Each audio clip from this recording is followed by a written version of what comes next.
আজি শ্রাবণ ঘন গহন মোহে, গোপন তব চরণ ফেলে নিশার মতো নীরব হে, সবার দিটি এড়াইলে শ্রাবণ ঘন গহন মোহে।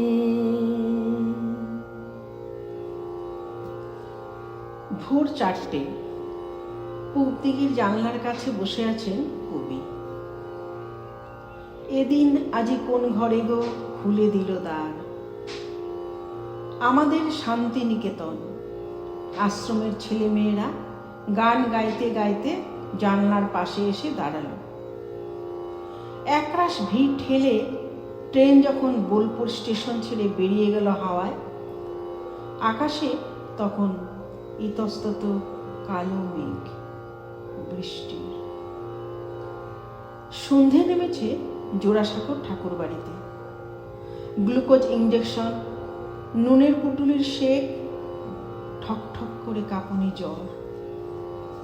ঘোরের মাঝে অস্ফুটে বললেন, কি জানি ভালো লাগছে না আমার। কোমর থেকে ঘাড় অবধি বালিশ দিয়ে উঁচু করা, পায়ের নিচে অপারেশনের ভাবনায় বিমর্ষ ও যন্ত্রণাকাতর। এরই ফাঁকে জন্ম নিল প্রথম দিনের সূর্য, দুঃখের আধার রাত্রি। পূব দিকের বারান্দার দক্ষিণ ঘেঁষে অপারেশন টেবিল।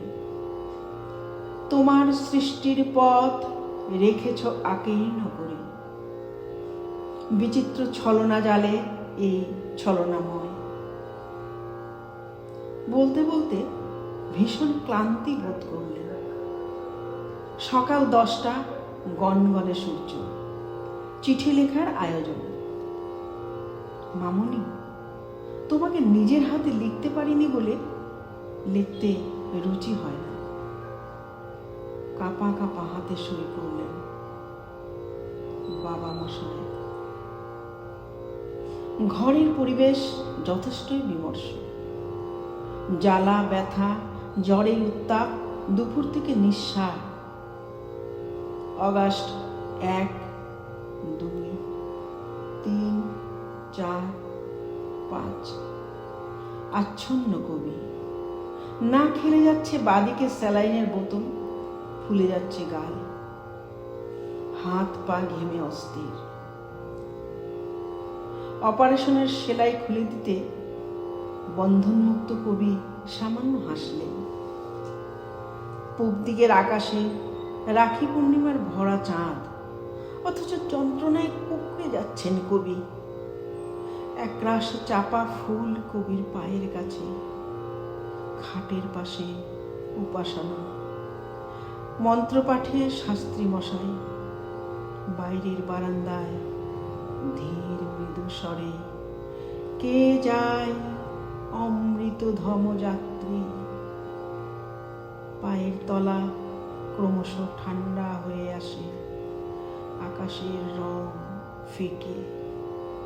আজ 22শে শ্রাবণ, 1348। দিনের শেষে ঘুমের দেশে ঘুম